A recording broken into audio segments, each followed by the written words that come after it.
my wife's girls' trip group chat got accidentally sent to me. It wasn't a girls' trip, it was a group of women who all discovered their husbands were the same man. Read that again. A group chat, meant to be private, meant to coordinate a trip, accidentally lands in the wrong inbox. And instead of vacation planning flights, hotels, itineraries, it's a support group of women. Women who don't know each other. Women scattered across different cities, maybe different states. Women who each thought they were married to one man. And they're not. They're all married to the same man. Multiple wives, multiple lives, multiple families built simultaneously, each one thinking they were the only one. And one of these wives just accidentally sent her group chat to her own husband. This is not a small betrayal. This is not an affair. This is architecture. This is a man who built an entire empire of lies. Wife by wife, family by family, for who knows how many years. And I'm going to read you exactly how it unraveled. Buckle up. This is one of the wildest true stories I've ever covered. Okay, before I read the full post, let me set the stage. Because this story took the internet by storm. It was posted across r relationship advice, then r am I the asshole. Then it got picked up by true crime and relationship YouTube channels, and it eventually made it onto a few news sites because law enforcement got involved. This isn't your average cheating story. This is a story about bigamy, or at least something dangerously close to it, depending on which of these marriages was even legally documented. This story covers a normal marriage that starts feeling off, a wife who's suspicious but can't prove anything, a group chat that was never supposed to reach her, the horrifying scope of the deception once it's uncovered, the other women, who they are, how they found each other, the confrontation, the legal aftermath. What happens to a family, or should I say families, after something like this? I want to warn you, this story gets darker the deeper you go. Some parts are going to make you angry. Some parts are going to make you sad. And by the end, you're going to be asking the same question everyone in the comments asked. How does someone get away with this for so long? Let's get into it. I'm 36 years old. I've been married to my husband, Daniel, for 7 years. We have 2 kids together, a 5-year-old and a 2-year-old. Daniel works in sales. Specifically, he's in a role that requires a lot of travel. He sells industrial equipment to companies across a multi-state region. He's gone anywhere from 1 to 2 weeks out of every month. This has been the case since before we got married. I never questioned it because it was just normal. It was how he made a good living. It's how we afford our house. Private preschool for the kids, nice vacations twice a year. For years, our marriage felt solid. Not perfect, we argued about normal things, chores, parenting styles, finances sometimes, but solid. He was present when he was home. He was a good father. He remembered our anniversary. He said, "I love you every day." But there were small things. Things I noticed but always explained away. He was strangely protective of his phone. Not in a dramatic way, he didn't hide it or anything, but he always had it on him, always had a passcode, always seemed to glance at notifications and then put it face down. I told myself everyone likes privacy. It doesn't mean anything. He had specific weeks where he was unreachable. For stretches, he'd say he was in areas with bad signal or in client meetings all day.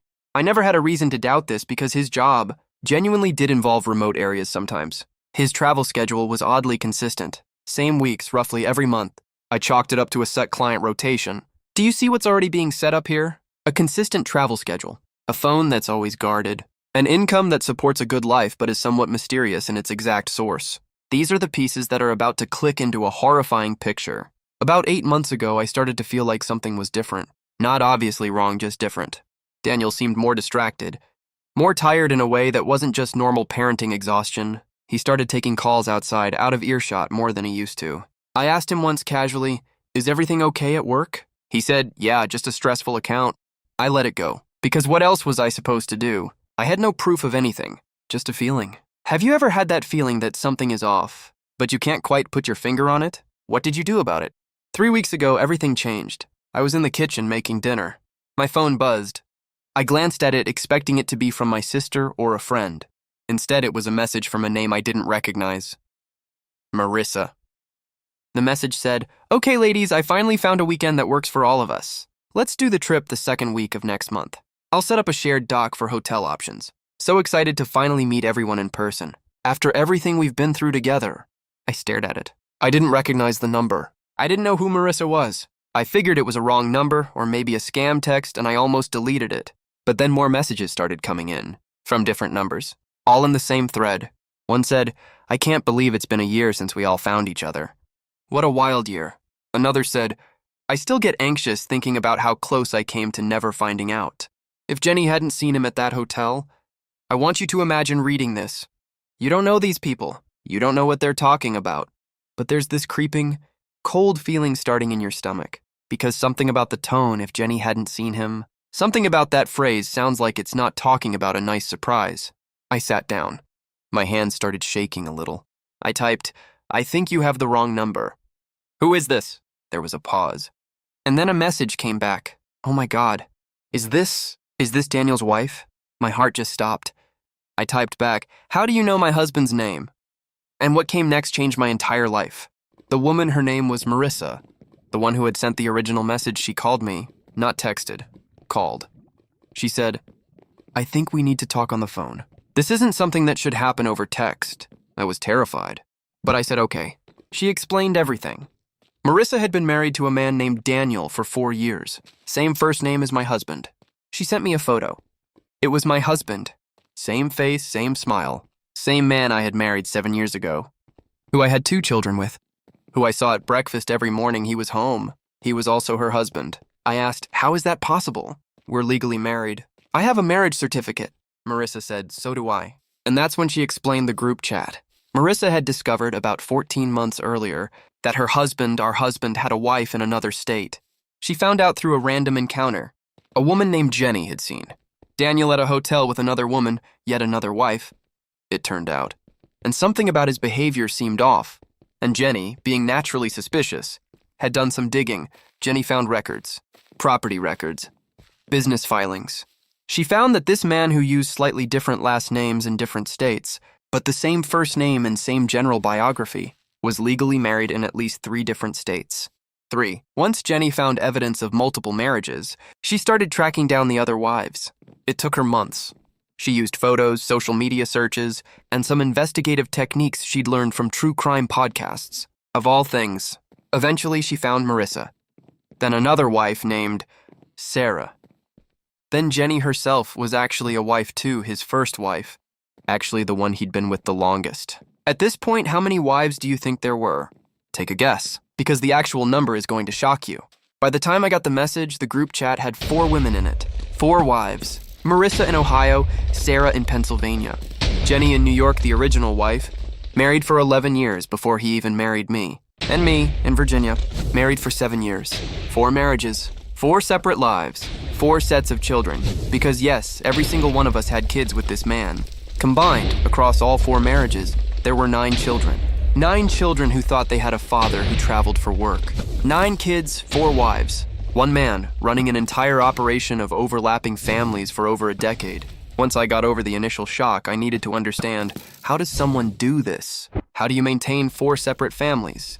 Without anyone finding out for over a decade? Jenny, since she'd been investigating the longest, had put together the full picture, and it was honestly terrifyingly organized. Daniel's actual job did involve travel, that part was real. He worked in sales.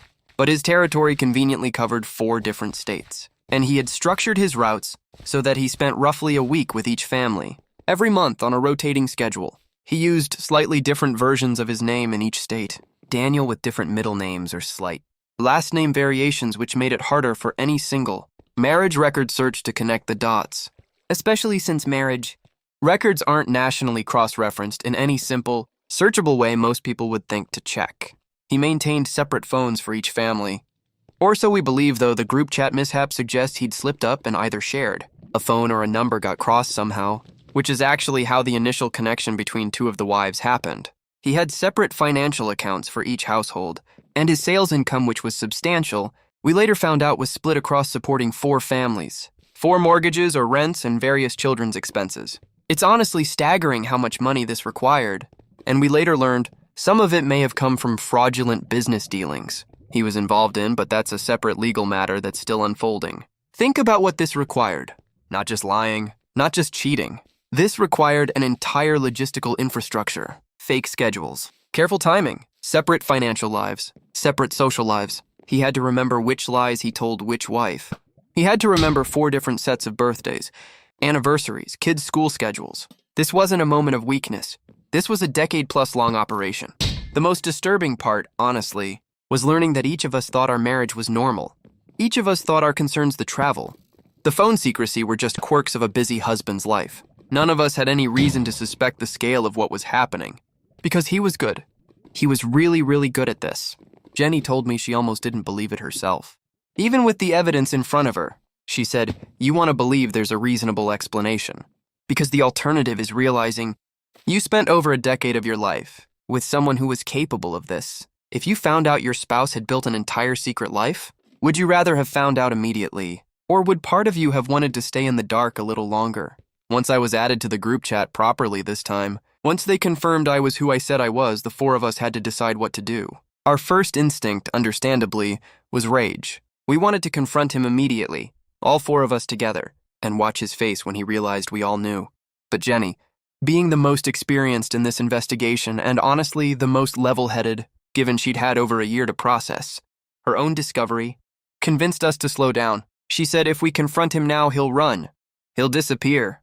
And depending on what else is going on, the fraudulent business dealings, the potential bigamy charges, we need to have our ducks in a row first. We need lawyers. We need to protect our kids and our finances before we let him know we know. So for 2 weeks, I had to live with this man. Cook him dinner, let him hug our kids goodnight, sleep in the same bed, all while knowing what I knew. It was the hardest 2 weeks of my life. During that time, all four of us worked together. We each hired lawyers in our respective states.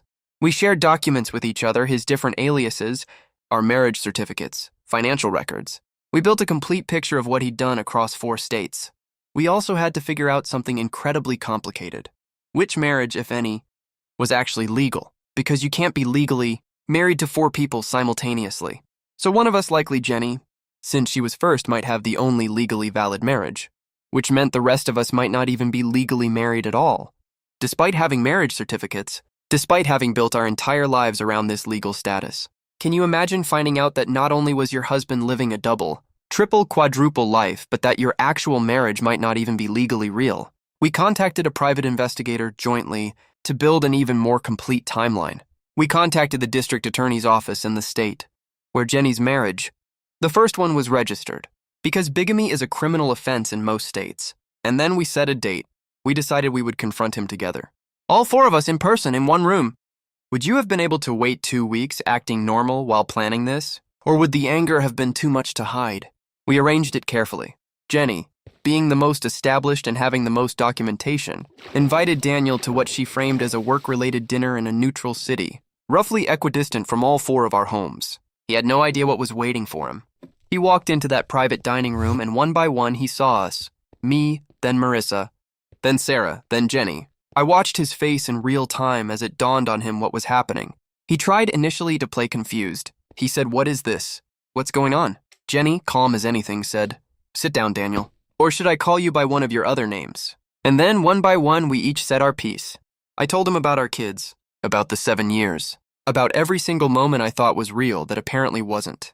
Marissa talked about how she'd found out through Jenny's investigation reaching out to her, and how she'd spent months in silent grief, still living with him, not knowing what to do. Sarah, who had actually been the most recently, married only 2 years, broke down and said she'd just started trying for a second child with him. And Jenny, the first wife, the one who'd built the entire case that brought us all together, simply slid a folder across the table.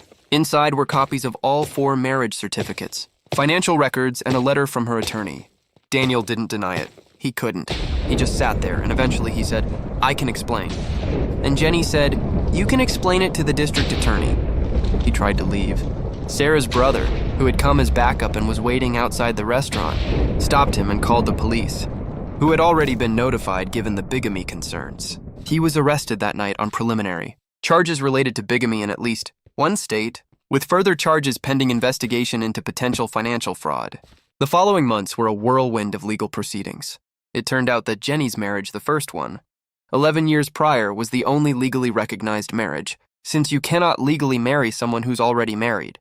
This meant that Marissa's, Sarah's, and my marriages were technically void from a legal standpoint, despite having marriage licenses, because he had committed fraud in obtaining them, using a different name ID, combination, in at least 2 cases, which added identity fraud to his list of charges. Daniel was charged with bigamy in 2 states, identity fraud, and financial fraud related to some of the business dealings that had funded this entire operation. He's currently awaiting trial. The financial fallout was brutal for all of us. Our combined household finances, it turned out, had been built on shared income across families, meaning the money each household believed was theirs had actually been juggled and moved between accounts to keep everyone financially stable enough not to ask questions. Once he was arrested, all 4 households faced sudden and severe financial strain.